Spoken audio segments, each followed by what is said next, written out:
Welcome to Buckets, brought to you by FanDuel Sportsbook. My name's Matt Moore. I'm the senior NBA writer for the Action Network, joined for this, your Tuesday Best Bets episode, by Brandon Anderson, NBA futures analyst, and the analytics capper, Albert Wynn, AC. Brandon, we're going to get into all of our best bets for the Tuesday slate. You can also check out our weekend recap. We'll talk about the series, give some futures plays, etc. as we go over the series in the NBA playoffs. A reminder, everything we talk about today can be found in the award-winning Action Network app. Check it out. You just go check it out. Go look at it. Just go look. If you haven't downloaded it, go look at it. Just go look. Because your phone has space. Don't lie to me. Your phone has space. Download it and go play around with it. And you'll be like, okay, this is pretty cool. Okay, they've been bugging me about it. Just go do it. You will get so much out as a bettor from that app. You will find so much stuff to bet that you want to bet, angles. It will make you smarter. Go download the app right now.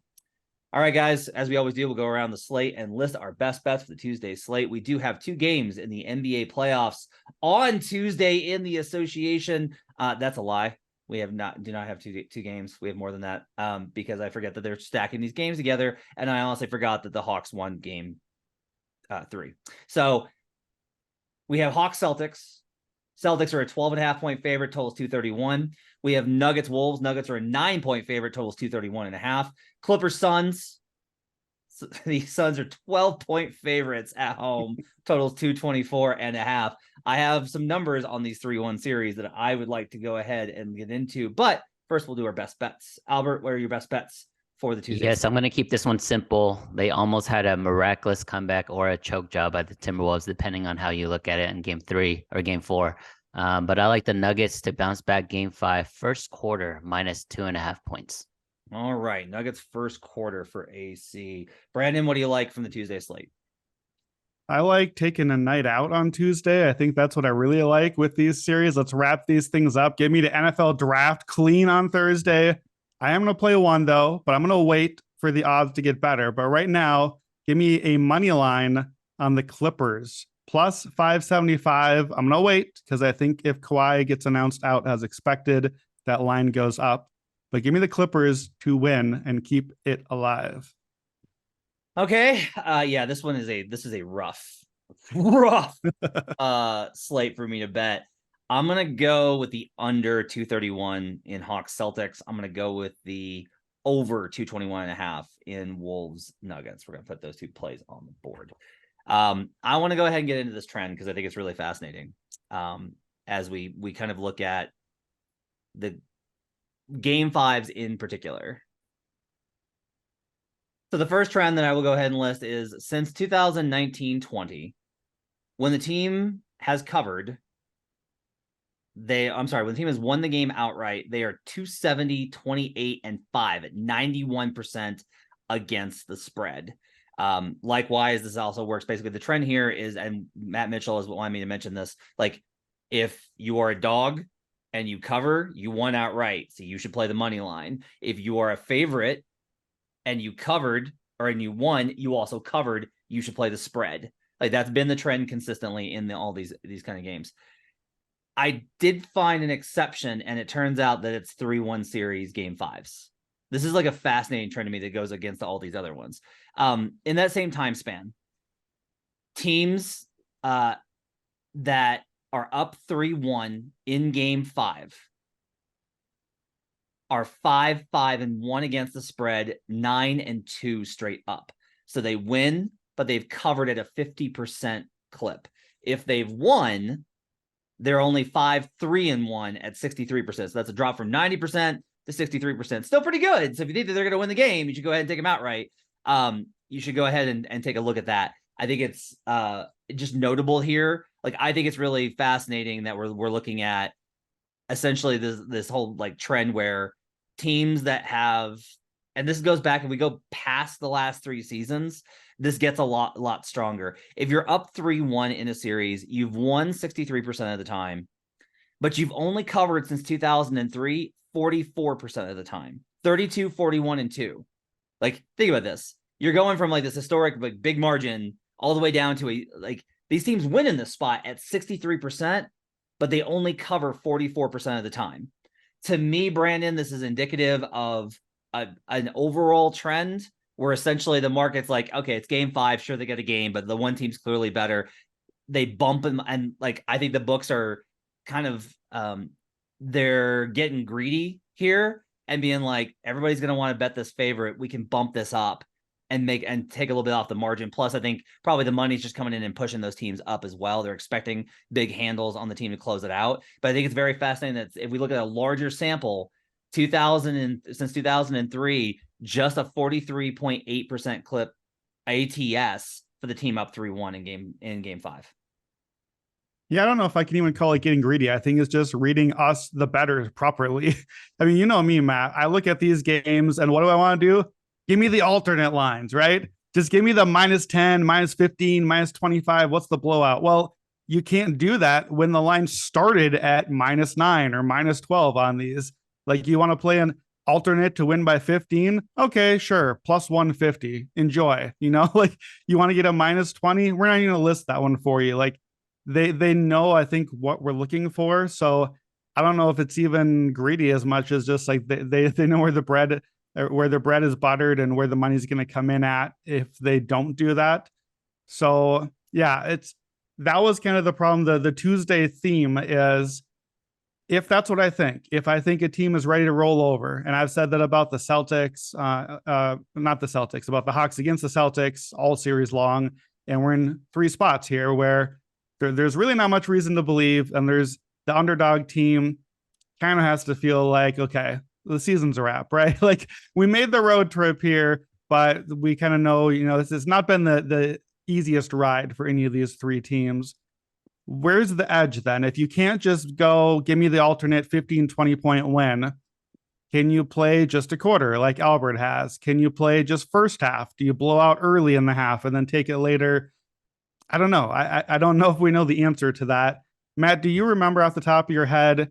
I'm curious with that trend you stated since 03. When did we switch from 2-3-2 to 2-2-1-1-1 format? Has that been during that stretch at all? So that's only for the finals, right? It was only applicable in the finals, and they switched that after the 2014. But didn't these early rounds used to always be 2-3-2 as well, or has that been a long time already? Nope. That's always been the trend that they've always gone. The 2-3-2 was reserved for the finals to change the media perspective, but they decided that it was too much of an advantage for one team to have three games at home. Okay. Yeah, so that doesn't then apply to the game. I was worried that was maybe switching the data in the game 5 thing a little bit, but yeah, I mean, we expect these teams to win. If you want to just take the night off and expect the 3 favorites to win, the 1-2-3 Cancun moneyline parlay is -164. So you just take Celtics, Nuggets, Suns, just win, get out of here, end the series, -164. I think that's a little too easy. I think one of these teams has to ruin my NFL draft night and plop a game 6 into the night and make us care about them one game further. Do you guys think this is clean and easy, or does one team, somebody, come through here? I think you're round robin. Yeah, if I had to choose one team, I would actually agree with you on the Clippers. I think the money line look there, out of the 3 teams that are down 1-3, makes a lot more sense to me. Russell Westbrook doesn't really care what the series score is. He's just going to go 100% no matter what. He's been playing great, by the way. But yeah, the Hawks are toast. They should have been a lot more competitive. If you were on the spread there in game 4, it was 7.5. They lost by 8. By the hook there, but they just really can't defend. If you're going to go back to Boston, there's just no way, in my opinion, there. Minnesota, Denver is a little interesting. It could be Karl Anthony Towns' last game in a Minnesota Timberwolves jersey. Who knows, right? Who knows? But I think Denver is really going to take care of business, especially at home, especially in the elevation. They have the best home court advantage in the Western Conference, so that one's tough. So yeah, out of the 3 underdogs, the +12 LA Clippers +575 on the money line, to me, is probably the most enticing. I want to know those numbers I gave earlier are all for the round 1. I'll give round 2 and beyond numbers after we get out of this first round, because I think the dynamics for the first round, because the variance is wider, is kind of important to know here, because you're going to get these longer spreads, right? Like, the Sixers would not be huge dogs provided everybody's healthy in a game 5 on the road in Boston if they were down 3-1. All right, AC, so you kind of mentioned it there, like, you're expecting the Nuggets to go ahead and put the hammer down. I think the first quarter play is pretty sound here. I will say that I've looked at first half numbers, and they haven't been necessarily like, I was like, okay, so we know that the overall trend, but maybe this is like a backdoor, like they hang in, but the first half is pretty good. Same kind of numbers, honestly, on first half trends when in Bet Labs, which you can find on Action Network. 8-8 since 2018-19. That first half spreads have gone in that direction. They've gone 8-8 ATS at home in that first half. There's been a trend that's even with the factoring again, like this is moved towards the team that wins outright covering regardless of favorite or dog. Overall, actually game 5 50-65 50 and 65 ATS, so it's been kind of a rough trend for the first half. Why do you specifically like the first quarter here? Yeah, so if you look at the trend just in this series, the Denver Nuggets covered the first quarter in their first 2 games in Denver at home, and then I believe they tied in game 4. Game 3 was like a one point loss in the first quarter. So I think this is a good bounce back spot for the better team, the more superior team in almost every way. I think Jokic actually found something at the end of game 4, just taking it to Karl Anthony Towns and Rudy Gobert to go on that, I think, personal 12-0 run to end the end regulation. But I like the spot here. Again, it's coming off 2 first quarter losses if you were on the spread for the Nuggets. So I think they come out early and often. Our colleague likes to say a trifecta spot. I personally don't see it. I think the Timberwolves potentially would cover the whole game. So that's why I don't want to play the -9 there on the Nuggets. I think Timberwolves have a lot of confidence, especially with Anthony Edwards. He's not scared of this team, and he can drive the ball every single time, but it doesn't feel like he's totally into the game until the second half. So I'm going to stay away from the full game. I just want to do the first quarter. I think the Denver Nuggets role players as well as the fans would get that over the top for me. I just looked this up. When you're up 3-1, it's game 5. Teams have won the first quarter outright, just won it. I don't have ATS numbers, but they've only won it 46% of the time. Like that's a really interesting trend here, right? And we're talking about trends versus this individual matchup, and you can get lost in these trends. I think trends are valuable, and you shouldn't. It's funny because people will be like, "Well, I use them to support my opinion," and I'm like, "So basically, you're just indulging in confirmation bias. Like, look, see this trend, like that's where it gets dangerous." I do think it's more as like a warning sign, which is one of the reasons I think I'm going to stay away from the ATS stuff in this game. I do feel like the Nuggets are going to win this game, right? So I don't mind putting them in a parlay on the money line with one of the other teams or in a round robin.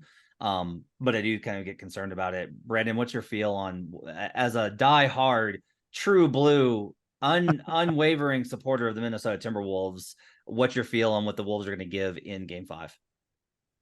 Yeah, I really wonder who outside of Anthony Edwards actually wanted to make the trip back to Denver here. How's that plane ride going from Minnesota? I think there's some guys that might have just been ready to hit the slopes or get to Barbados or something.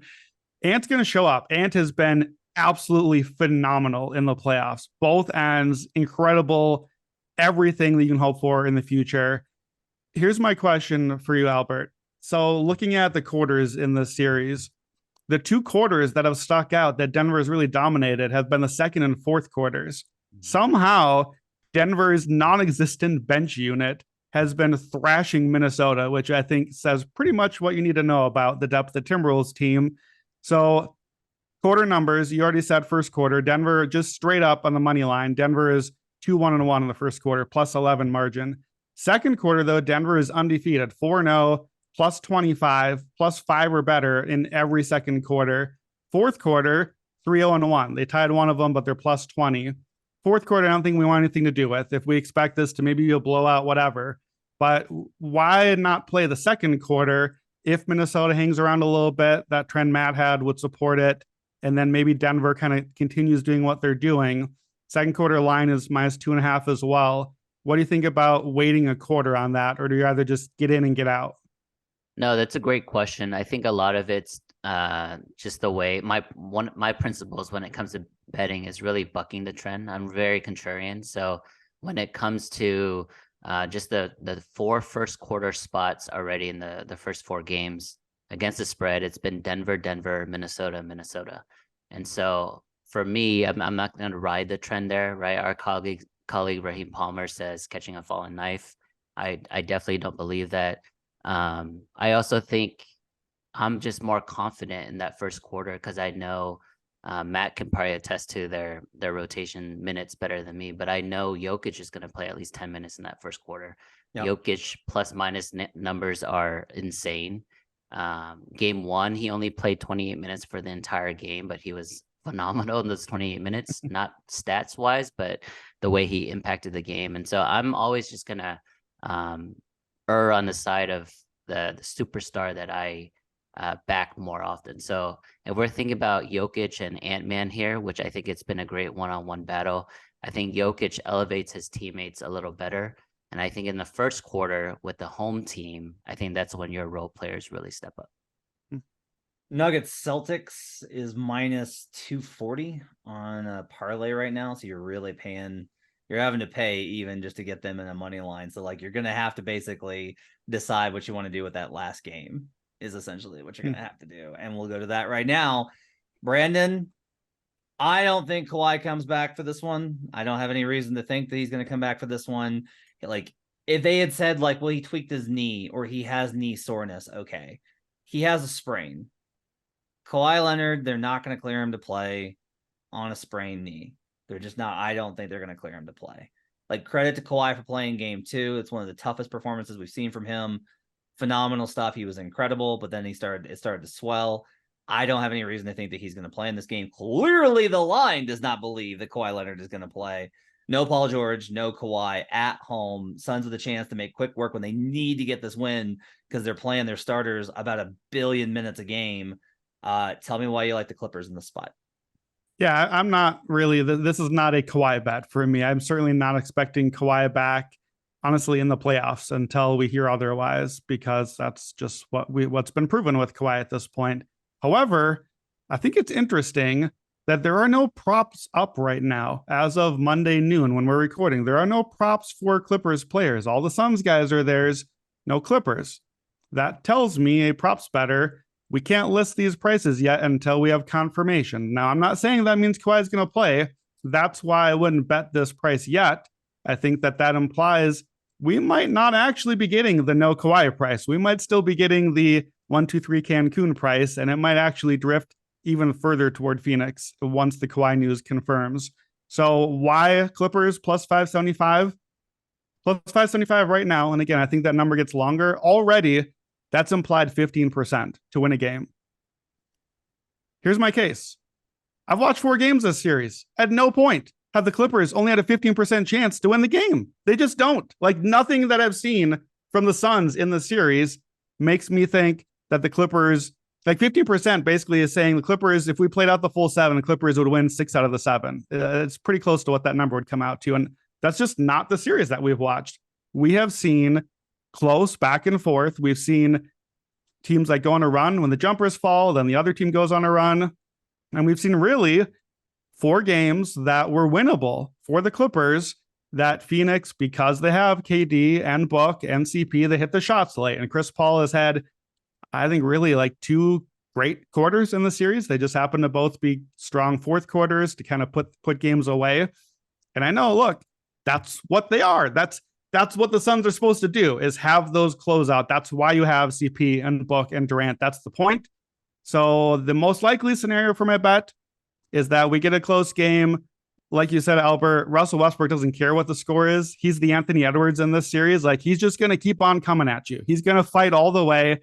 We're going to get a close game contested in the fourth quarter. And most likely, the Suns will just close it out. That's why you have KD and Book and CP.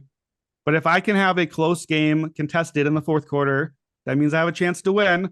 And that means plus 575 is too long. That's all. No further analysis. I just think it's the wrong number. And I think the Clippers are live in this game. And I think the Clippers are still live in the series. You think they're still alive in the series? Correct. Go the Clippers on. right now are 30-1 to win the series. That's implied 3.2%. I think the Clippers are almost certainly going to lose the series. I think that number is wrong. I think it is about half of what it should be. I think that there is value on the Clippers These games are way coin flippier and way more shot variance than the books are letting on. The Suns are overpriced. They continue to be overpriced. They are hitting lots of mid-range jumpers and just not doing a lot else that is impressive. They're not defending that well. They're not winning a lot of the battles on turnovers and rebounding possessions. They're not shooting threes. If they miss a bunch of the mid-range shots, then the door comes open. And I don't think that there's a strong home court advantage in this series, so I'm not worried about that angle. I think the Clippers can be alive. And Kawhi or not, honestly, not. This is the exact sort of edge of a Ty Lue, Russell Westbrook sort of team that would thrive in a chance to just push all the way if they had a chance. Okay. So I'm frozen here. I will give my best bets, and then I need advice from the two of you.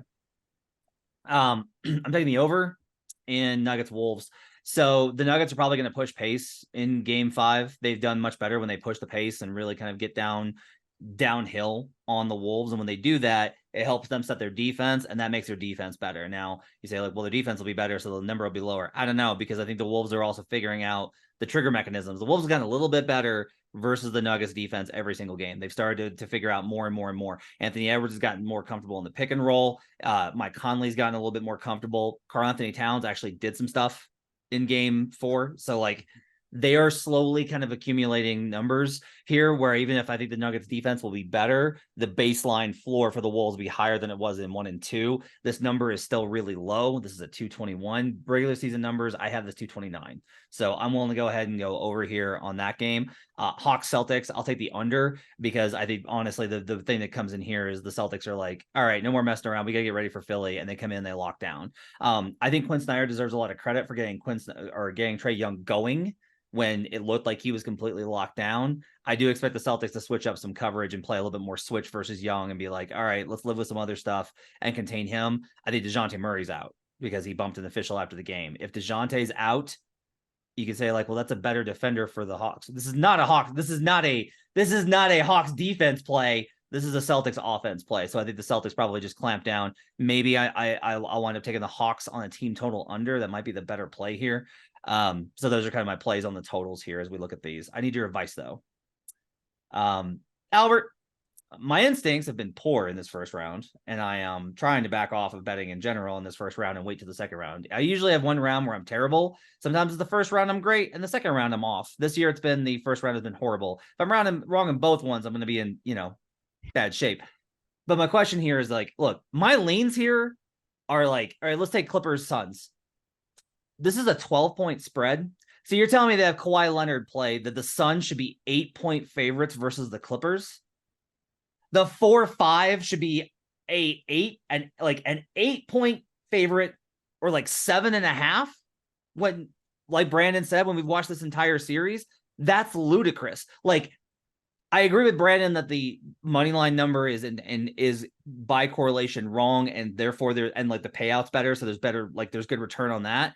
But also, I'm just like, plus 12.5 seems right. The Nuggets in this situation, they're 9-point favorites here when, like, Denver's floor is pretty low and their pace is slow in general. Even if I like the over in this game, that feels high. Celtics Hawks 12.5 regular season numbers. I have this 9.5. DeJounte Murray's not worth 3 points to the spread. Like, we have this trend where Game 5s go under or they cover. At least it's fairly split here. It's more even, especially in the last 3 years. And historically, the dogs have covered. But I have this overwhelming trend of the last 3 years, when a team wins, they cover. And when they don't win, they don't cover. These are my inclinations. What do I do with this, considering that my reads have been off so much in the first round? Yeah, I think the books are giving a little bit of tax to bettors, and it's hard to really quantify this, but the motivation factor. So a lot of these teams are playing in the 5th game on the road. I'd say 85% of the players on the team that's down 1-3 have already made travel plans that they're going to leave this weekend. So their heart may not be in it. Sometimes you'll have a lame duck coach who is most likely coaching in their last game as well for the team. So there's a lot of different factors here. I would to me, just like when I bet other sports, if it's a high total, I like the over. If it's a low total, I like the under. Same with spreads. If it's a high spread, I like the favorite there. If it's a spread that's kind of make you think twice about, hey, could the underdog win on the money line here? That's where I could make a case for the underdog. But no, if I had to bet blindly here, Brandon mentioned it, but the Cancun 1-2-3 parlay looks pretty good. And I would even do the spreads on all three of those. I don't know if these underdog teams are really going to make an effort, but we'll see. We'll see. I mean, that's why they play their games, right? That's why we watch the playoffs every single night, even though the first round has been notorious bad throughout history, to be honest. I don't know, man. To answer your question, don't bet anymore. Just wait till the second round. Good stuff. By the way, I just looked this up. Teams that are, I'm looking this up right now. Teams that are down 3-1 as a 5th seed. Okay. So like specifically in that 4-5, because that's our closest one. 6-9 straight up. So a little bit better at 40%. 12-2-1 ATS since 2003. So like 5th seeds have covered in this spot. Brandon, what's your reaction to my conundrum here about this overall trend and my bad instincts versus what my strong leans are for these games?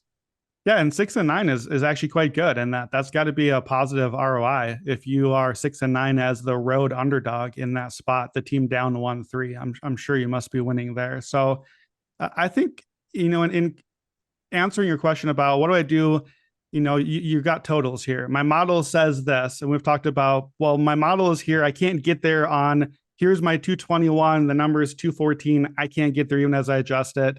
Same with trends. I think to me, like when you take the family to go bowling and the kids get to put up the bumpers on the side to just kind of like keep it down the lane, I think that's what a model needs to be. And I think that's what a trend needs to be. Like in Pirates of the Caribbean, Johnny Depp says they're not so much rules as guidelines. To me, that a trend is a guideline. It is a, hey, oh, that's a big red flag. My instinct said this. My analysis said this. The things that I was studying said this thing.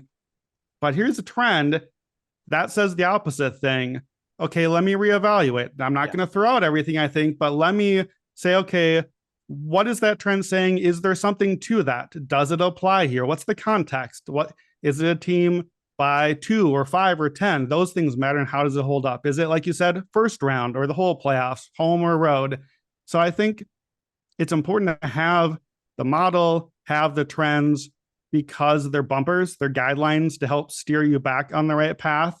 And especially when you get in a spot where you are now, where honestly, I feel like I have been for a lot of this round, it's like, I can't get anything. What is happening? It's nice to have the bumpers and guidelines, but also it's really dangerous to lean on them too much as a crutch and just say, okay, here's my rule. Now I'm just going to bet that rule now. Right. Because I think if you want to do that, if you're going to say, okay, this is my trend, I'm going to bet it blindly for everything. You have to just do that. No more analysis. No more, well, I don't like that in this spot. No, if you only want to bet one trend, you have to always bet the trend for everything when it applies. And none of us really do that. And that's not fun either. So it's tricky. I back to the picks that you made. The one that I want to push toward, and you already got halfway to it. I think you want the Hawks team total under, not the game under. Yeah. The pace in that series has been up the last 2 games. And I think that that's a Quinn Snyder thing. Maybe that's a home Atlanta thing. Maybe it reverts a little bit back in Boston. But I was actually trying to say, okay, I know I like Boston here. Can I play it? I'm so sick of this series, guys. Like my read on this series was perfect. It's gone exactly as I thought, but I'm getting crushed game by game because I can't stop betting Okongwu and losing money on it. So to me, this series, I'm just done. I'm done. Give me the Boston win. My best bet of the series previews was Boston in 5 or less. So just win and get out of here. No more with the game. But I was like, okay, well, what about a Boston alternate line? I don't know about that. We talked about those. How about Boston first half? What about Boston first half over? Because to me, the reason why I'm worried about your game under here is Atlanta's defense does matter here. And if they just put the white flag up, Boston's offense could hang a huge number out here. You're right. And even if Atlanta does poorly, and they probably will, Boston could just bomb threes. And suddenly it's like they got a 136 and they're just celebrating on the court. You're right. So, I mean, they had 67 and 65 points at halftime the last two games with the pace up. Lost one of them, but that's how high they're scoring. So I think Atlanta team under I like better, because if your angle is, I think Atlanta rolls over. Also, DeJounte being out means, we're back to the old Trae Young team, the one from last year, where we can just blitz Trae, and now what happens? Yeah. They can't score. To me, I think that's the stronger angle there, because you're isolating the reason you like the under, and it's the Atlanta half of it. Good call. I'll switch to that. My reaction to that quickly, guys, is I actually, when I have more confidence backing the Boston offense and fading the Hawks defense. So I would look into the Celtics team total over and just stay away from unders in a blowout altogether, because the backups that you have on Boston can all shoot threes, right? Brogdon, Hauser, Pritchard, Grant Williams. Most likely they're going to get a lot of run in the second half if we see a blowout. So I think they're just, like Brandon said, they're just going to bomb threes. Okay. That'll do it for best bets for a Tuesday. Thanks for joining us. Make sure to check out the weekend recap in your feeds. We'll be back tomorrow with bets for the Wednesday slate. Make sure to follow Albert on Twitter at AnalyticsCapper. Follow Brandon on Twitter at WheatonBrando, and in the Action Network app. We'll see you guys again next time. Our thanks to David Payne, our producer. Until we see you again, let's get buckets.